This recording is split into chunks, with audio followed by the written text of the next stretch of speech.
ఈయన రాహుల్ గాంధీ గారు నిన్న ఈ ఒక ధర్నా చేస్తున్నారు.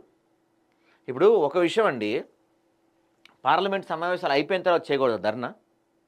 పార్లమెంట్ జరుగుతున్నప్పుడే చేయాలా? పార్లమెంటు టైం వేస్ట్ చేస్తూనే చేయాలా? ఇంకో పాయింట్, ఇప్పుడు ఈ ఓట్ చోరీ జరిగింది, ఓట్ చోరీ వల్ల మేము కొన్ని ప్రాంతాల్లో ఓడిపోయాం, కొన్ని ప్రాంతాల్లో గెలిచాం, ఇట్లా జరిగిందని చెప్తున్నారు. ఇది ఫస్ట్ టైం జరగటం ఇట్లాగా? ఈసీ అనేది రాజకీయ పార్టీల అనుబంధ సంస్థ కాకుండా సొంతంగా పనిచేస్తుందా? మీరు అధికారంలో ఉన్న పార్టీ రాష్ట్రాల్లో కర్ణాటకలో కావచ్చు, లేకపోతే ఇప్పుడు తెలంగాణలో కావచ్చు, ఎలా జరుగుతుంది?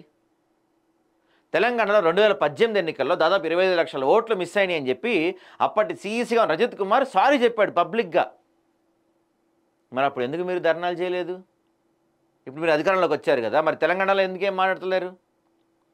తెలంగాణలో బీఆర్ఎస్ వాళ్ళు ఏం మాట్లాడతలేరు? ఇప్పుడు మీకు తెలంగాణ నుంచి బీఆర్ఎస్ సపోర్ట్ చేస్తారా? చెయ్యరు. పోనీ వైసీపీ అంటే ఏపీలో వైసీపీ వాళ్ళు కూడా పెద్ద ఎత్తున ఇట్లాంటి అక్రమాలు జరిగినాయి, ఎలక్షన్స్లో ఓట్ల ట్యాంపరింగ్ జరిగింది, ఓట్లు తారుమారైపోయినాయి, అందుకే మేము ఓడిపోయామని చెప్పి వైసీపీ పెద్ద ఎత్తున ఆరోపణలు చేస్తూ ఉంటుంది. వైసీపీ మీకు సపోర్ట్ చేస్తుందా? తర్వాత మీరు ఇప్పుడు కర్ణాటకలో జరిగిన అంశాన్ని తీసుకున్నారు. కర్ణాటకలో అధికారంలో ఉంది మీరే కదా, కర్ణాటక అధికారంలో ఉంది మీరే. మరి ఎందుకు మీ యొక్క అంటే ఈసీ అక్కడ రాష్ట్ర ఈసీ ఏదైతే ఉందో వాళ్ళు మీ ఆర్డర్స్ బట్టే ఫాలో అవుతారు కదా, అక్కడ ఎందుకు చేయలేకపోయారు? ఇది మీ వైపు ఉన్నది. మరి ఇటువైపు ఇంకో పాయింట్ కూడా ఉంది. ఈసీ మిమ్మల్ని ఒక డిక్లరేషన్పై సంతకం పెట్టమంటున్నారు. ఎందుకు పెట్టనంటున్నారు? ఏంటి సమస్య, ఏంటి సంతకం పెడతానికి? ఇది మీ వైపు నుంచి ఉంది.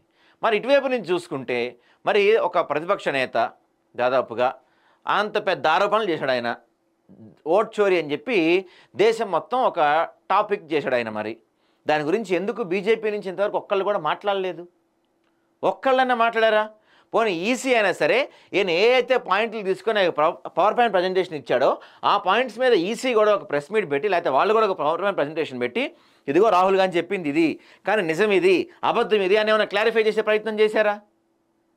అన్ని అంశాలపై మాట్లాడతారు కదా మోడీ గారు. మరి ఈ అంశంపై ఎందుకు ఆయన ఇంతవరకు ఒకసారి కూడా మాట్లాడలేదు? ఎందుకు దీన్ని ఎవరు ప్రూవ్ చేయలేదు ఇది తప్పు అని?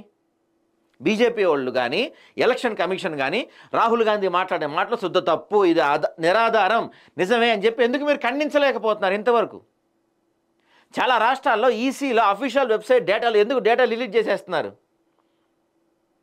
ఎందుకు ఎలక్షన్స్ అయిపోయిన తర్వాత ఆ పోలింగ్ బూత్లో ఉన్న సీసీ కెమెరాలు ఎందుకు మాయం అవుతున్నాయి? సీసీ కెమెరా రికార్డులు ఎందుకు తొలగిస్తున్నారు? వీటి గురించి మీరు ఎందుకు ఎక్స్ప్లెనేషన్ ఇవ్వట్లేదు? ఈసీ భయపడుతుందా? బీజేపీ భయపడుతుందా? మోడీ భయపడుతున్నారా? వీళ్ళ దగ్గర తప్పులు ఉన్నాయి, మీ దగ్గర తప్పులు ఉన్నాయి. చివరికి అల్టిమేట్గా పిచ్చోళ్ళు అవుతుంది జనాలు, అంతే కదా? చివరికి అల్టిమేట్గా మోసపోతుంది జనాలే. ఇప్పుడు మీరు అన్నట్టు కరెక్టే, ఈ ఓట్ల స్కామ్ జరుగుతుంది, ఓట్ల చోరీ జరుగుతుంది. మరి ఓట్ల చోరీ జరుగుతున్నప్పుడు 2014 ఎలక్షన్స్లో ఎట్లా మీరు గెలిచారు? మీరు ఓడిపోయారు. అప్పుడే జరగాల్సింది కదా. అప్పుడు అధికారంలో ఉంది ఎవరు? చెప్పండి. ఫస్ట్ టైం మోడీ వచ్చినప్పుడు 2014లో అప్పుడు అధికారంలో ఉంది ఎవరు? మీరే కదా. మరి అప్పుడు ఎలా జరిగింది? కర్ణాటకలో అధికారంలో ఉంది మీరే కదా. చాలా చోట్ల అధికారంలో ఉంది మీరే కదా. మరి అక్కడ ఎలా జరుగుతున్నాయి? క్లారిటీ లేదు, మీకు క్లారిటీ లేదు. పోనీ మీరు చెప్పే విషయాల్లో, మీరు ఆరోపించే ఆరోపణల్లో అటు పక్కన బీజేపీకి కూడా క్లారిటీ లేదు. చివరికి ఫైనల్ విషయంగా ఏంటంటే ఇద్దరు దొంగలే. రేపు మీరు అధికారంలోకి వస్తే మీరు చేయకుండా ఉండరు ఇట్లాంటిది. ఇప్పుడు వాళ్ళు చేయట్లేదని చెప్పట్లేదు నేను. ఇక్కడ విషయం ఏంటంటే ఈసీ అనేది ఏదైతే ఉందో, ఈసీ కావచ్చు, ఇట్లాంటి కొన్ని సంస్థలు ఏవైతే ఉన్నాయో, ఇందాక మనం వేరే దాంట్లో కూడా చూసాం, ఈడీ గురించి, ఈసీ గురించి, సిబిఐ గురించి, ఇట్లాంటి సంస్థలన్నీ కూడా స్వచ్ఛందంగా పనిచేయాలి. ఏ రోజైతే ఇవి పార్టీలకు అనుబంధంగా పనిచేస్తున్నాయో, అంటే అధికార పార్టీకి అనుబంధంగా పనిచేస్తున్నాయో, ఇక ఆ రోజు నుంచి ఇట్లాంటివి జరుగుతూనే ఉంటాయి. ఈసీ ఇంతవరకు ఒక్కరోజైనా సరిగ్గా పనిచేసిందా? ఒక్కరోజైనా ఒక్కళ్ళపైన చర్యలు తీసుకుందా? ఇప్పుడు ఎలక్షన్స్లో డబ్బులు పంచొద్దంటారు. డైరెక్ట్గా ఈ ఎన్నికల్లో మేము ఇంత పంచాం, మేము అంత పంచాం అని చెప్పి ఎంతమంది చెప్తారండి? మేము ఎన్ని కోట్లు ఖర్చు పెట్టాం, అన్ని కోట్లు ఖర్చు పెట్టాం, ఎంత పంచాం, అంత పంచాం అని చెప్పి ఎంతోమంది నేతలు డైరెక్ట్గా చెప్పారు. ఒక్కళ్ళ మీద యాక్షన్ తీసుకుందా ఈసీ ఇంతవరకు? ఈసీ సరిగ్గా పనిచేస్తుంటే ఈ పరిస్థితి వచ్చేది కదా ఈరోజు. ఎక్కడ దాకా ఎందుకు? మన తెలంగాణ ఆంధ్రానే తీసుకుందాం. 2018 ఎన్నికల్లో 25 లక్షల ఓట్లు మిస్ అయ్యాయని అప్పుడు రజత్ కుమార్ పబ్లిక్గా సారీ చెప్పాడు. దానిపైన ఏమైనా చర్యలు తీసుకుందా ఈసీ? లేదు. ఓ పక్కన ఏపీలో కొన్ని లక్షల ఓట్లు మిస్ అయిపోయినాయి, అసలు మొత్తం ఫలితాలు తారుమారైపోయాయి అని చెప్పి వైసీఆర్సీపీ గగ్గోలు పెడుతుంది. వివిప్యాట్లు ఇవ్వమంటే ఇవ్వలేదు, వాళ్ళకు డేటా ఇవ్వమంటే ఇవ్వట్లేదు. మరి ఇవన్నీ అంశాల గురించి ఈసీ ఎందుకు సమాధానం చెప్పట్లేదు ఎక్కడా కూడా? అందరూ ఒకటే, రేపు వీళ్ళు వస్తే వీళ్ళు చేయడానికి గ్యారంటీ లేదు, ఇప్పుడు వాళ్ళు చేయట్లేదని గ్యారంటీ లేదు. నేనేమంటున్నారు రాహుల్ గాంధీ గారు, ఇది రాజకీయ పోరాటం కాదు, రాజ్యాంగాన్ని రక్షించే యుద్ధం. ఒక వ్యక్తికి ఒక ఓటు కోసం పోరాటం. మాకు క్లీన్గా స్వచ్ఛంగా ఉండే ఓటర్ జాబితా కావాలి. వారు దేశం ఎదుట నిజం మాట్లాడటం లేదు. ఓట్ల చోరీకి సంబంధించిన ఆధారాలను ఈసీ వెబ్సైట్ నుంచే తీసుకున్నాం. ఇప్పుడు దీంట్లో ఇంకో పాయింట్ ఏంటంటే, అరే బాబు నిజమేరా నాయన, దేశవ్యాప్తంగా ఈ దొంగోట్ల సంఖ్య పెరిగిపోయింది. ఒకసారి ఈ ఓటర్ జాబితా మొత్తం ప్రక్షాళన చేసి ఆధార్ కార్డుకి ఓటర్ కార్డుకి లింక్ చేద్దామంటే వద్దంటుంది ఎవరు? అది ఆపాల్సిందని కోర్టుకు పోయింది ఎవరు? మీ కాంగ్రెస్ పార్టీయే. మరి బీహార్లో 25 లక్షల దొంగోట్లు ఉన్నాయి, అవి తీసేద్దామని చెప్పి ఈసీ అనుకుంటుంటే, అట్టట తీస్తారు మీరు, తీయద్దనేది మీరే కదా. ఇప్పుడు మీ పాయింట్ ఏంటి? దొంగోట్లు అనేది మీ పాయింట్, ఓట్లు దొంగతనం జరుగుతున్నది మీ పాయింట్.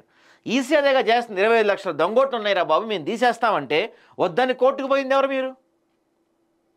అసలు మీకు ఏం కావాలి క్లారిటీ చెప్పండి. మీరు దొంగోట్లు తీసేయాలా, తీసేయకూడదా? ఓటర్ని ఆధార్ కార్డుతో లింక్ చేయాలా, లింక్ చేయకూడదా? ఇవి మీరు చెప్పట్లేదు.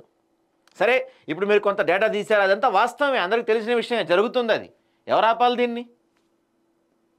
మీ క్లారిటీ ఏంటి? మీరు దేనిపైన స్టాండ్ తీసుకున్నారనేది క్లారిటీ ఉండట్లే ఇక్కడ. కాకపోతే బీహార్లో ఓట్ల ప్రత్యేక సమగ్ర సవరణ అంటే ఎస్ఐఆర్ ఓట్ల చోరీపై సోమవారం విపక్ష ఇండియా కూటమి చేపట్టిన నిరసన ర్యాలీ తీవ్ర ఉద్రిక్తతకు దారితీసింది. రాహుల్ గాంధీ, మల్లికార్జున్ ఖర్గే, అఖిలేష్ యాదవ్ సహా విపక్ష నేతలంతా పార్లమెంట్ ఆవరణ నుంచి ఎన్నికల సంఘం కార్యాలయం వరకు ర్యాలీగా బయలుదేరగా మధ్యలోనే పోలీసులు అడ్డుకున్నారు. హైడ్రామా మధ్య వారిని అదుపులోకి తీసుకొని పోలీస్ స్టేషన్కు తరలించారు. అనంతరం విడుదల చేశారు. తెలుపు, ఎరుపు టోపీలను ధరించిన ఎంపీలు సోమవారం ఉదయం పార్లమెంట్ మకరద్వారం నుంచి ర్యాలీగా బయలుదేరారు.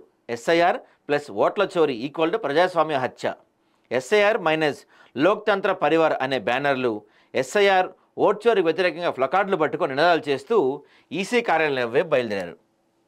ర్యాలీ ప్రారంభానికి ముందు జాతీయ గీతాన్ని ఆలపించారు. ర్యాలీలో ఎస్పీ అంటే ఎన్సీపీ అధినేత శరద్ పవార్, డీకేఎం నుంచి టీఆర్ బాలు, శివసేన నుంచి శివసేన ఉద్ధవ్ పార్టీ నుంచి సంజయ్ రౌత్, తృణమూల్ నుంచి డెరెక్ ఒబ్రియన్, కాంగ్రెస్ ప్రధాన కార్యదర్శి ప్రియాంక గాంధీ, ఆమ్ ఆద్మీ పార్టీ నేత సంజయ్ సింగ్ తదితరులు పాల్గొన్నారు. మరోవైపు అనుమతి లేదంటూ ర్యాలీ అడ్డుకునేందుకు పోలీసులు ప్రయత్నించారు. పార్లమెంటు వీధిలోని పీటీఐ భవన సమీపంలో రోడ్డుపై బ్యారికేడ్లు ఏర్పాటు చేశారు. ముందుకు రావద్దని 30 మంది ప్రతినిధులను ఈసీ కార్యాలయాలకు అనుమతిస్తామని మైక్లో ప్రకటించారు. అయినా పట్టించుకుని విపక్ష ఎంపీలు ముందుకు సాగారు. ర్యాలీ సందర్భంగా మాట్లాడిన కాంగ్రెస్ ప్రధాన కార్యదర్శి జయరాం రమేష్ ఎన్నికల సంఘం చోరీ సంఘం కాదని విమర్శించారు. బ్యారికేడ్లు ఎక్కిన మహిళా ఎంపీలు పోలీసులు అడ్డుకోవడంతో బ్యారికేడ్లు ఎక్కి ఆందోళన చేస్తున్న టీఎంసీ ఎంపీలు సుస్మితా దేవ్, మహువా మొయిత్రా, ఆందోళన స్పృహ కోల్పోయిన మహువా మొయిత్రాకు సపర్యలు చేసిన రాహుల్ గాంధీ ఇతరుల ఎంపీలు. చాలామంది మహిళలు అక్కడ స్పృహ తప్పి పడిపోయారంట. సో పోలీసులు అడ్డుకోవడంతో తృణమూల్ ఎంపీలు మహువా మొయిత్రా, సాగరికా ఘోష్, సుస్మితా దేవ్, కాంగ్రెస్ ఎంపీలు సంజనా జాతవ్, జ్యోతిమణి పోలీసులు ఏర్పాటు చేసిన బ్యారికేడ్లను ఎక్కి ఈసీకి వ్యతిరేకంగా నినదించారు. వారిలో కొందరు చర్యలు ధరించి ఉండి బ్యారికేడ్లపై ఉల్లంఘించడం గమనార్హం. అఖిలేష్ యాదవ్ కూడా బ్యారికేడ్లు ఎక్కారు. మరికొంతమంది ఎంపీలు రోడ్డుపై బయటని నిరసన తెలిపారు. ఆందోళన చేస్తున్న ఎంపీలను పోలీసుల వ్యాన్లలో పార్లమెంటు విధి పోలీసులను తరలించారు. ఆ తర్వాత విడుదల చేశారు. ఆందోళన సందర్భంగా సొంపసిల్లిన ఎంపీలకు రాహుల్ గాంధీ పరామర్శలు చేశారు. ఆందోళన మధ్య 3 తృణమూల్ ఎంపీలు డోలా సేన్, ప్రతిభ మండల్, మమతా ఠాకూర్లు ఈసీ కార్యాలయానికి చేరుకున్నారు. వారిని ఈసీ వర్గాల్లోనూ అనుమతించలేదు. దీంతో కొన్ని గంటల పాటు వారు అక్కడే వేచి చూశారు. ఓట్ల చోరీ ఆందోళనలో పాల్గొన్న నేతలకు సోమవారం రాత్రి తాజ్ ప్యాలెస్ హోటల్లో కాంగ్రెస్ అధ్యక్షుడు మల్లికార్జున్ ఖర్గే విందిచ్చారు. అది సాయంత్రం విందులో పాల్గొన్నారు. సో రాహుల్ గాంధీ ఏమంటారంటే, ఓట్ల చోరీ ఒక బెంగళూరులోనే కాదు, దేశంలోని అన్ని నియోజకవర్గాల్లో చోటు చేసుకుంది. ఈసీకి ఈ విషయం తెలుసు. భుజం భుజం కలిసి ఆందోళనలో పాల్గొన్న ఇండియా కూటమి ఎంపీల కృతజ్ఞతలు. ఓట్ల చోరీపై భారీ ప్రజా ఉద్యమం ప్రారంభమైంది. గడిచిన 24 గంటల్లో 15 లక్షల మంది మద్దతుదారులు ఈ ధృవీకరణ పత్రాలను డౌన్లోడ్ చేసుకున్నారు. 10 లక్షల మిస్డ్ కాల్స్ వచ్చాయి. ఇది ప్రస్తుతం భారత ప్రజాస్వామ్య తీరు. మా ప్రచారం ద్వారా అణచివేతకు గురైన గొంతుకలు తమ గళాన్ని వినిపిస్తున్నాయని చెప్పి రాహుల్ గాంధీ గారు చెప్పారు. దీని గురించి ఈసీ ఏమంటుంది అంటే ఆ, అదంతా అవాస్తవం. సోమవారం విపక్ష కూటమి ఆధ్వర్యంలో జరిగిన ర్యాలీ సందర్భంగా ఆయన ఆరోపణలపై ఫ్యాక్ట్ చెక్ చేశామని, అవాస్తవం అని తేలిందని పేర్కొన్నారు. బీహార్లో జరిగిన ప్రత్యేక సమగ్ర సవరణ ఎస్ఐఆర్ పారదర్శకంగా వ్యవహరించామని పేర్కొంటూ సంబంధిత పత్రాలు విడుదల చేసింది. ఆర్జేడీ, కాంగ్రెస్, సిపిఐ ప్రతినిధుల ధృవీకరణ పత్రాలను అందుబాటులో ఉంచింది. సో ఈసీ ఏమో సింపుల్గా కొట్టిపడేస్తుంది, రాహుల్ గాంధీ గారేమో భారీ ఎత్తున ఉద్యమం చేసే ప్లాన్ చేస్తున్నారు. మరి ఇప్పటికైనా అంటే ఈ రోజుకైనా సరే ఈసీ దీని గురించి ఒక క్లారిటీ ఇస్తుందా? బీజేపీ అగ్రనేతలు దీని గురించి క్లారిటీ ఇస్తారా? లేదు చూద్దాంలే అని ఇట్లానే టైంపాస్ చేసుకుంటా పోతారా అనేది చూడాలి మనం.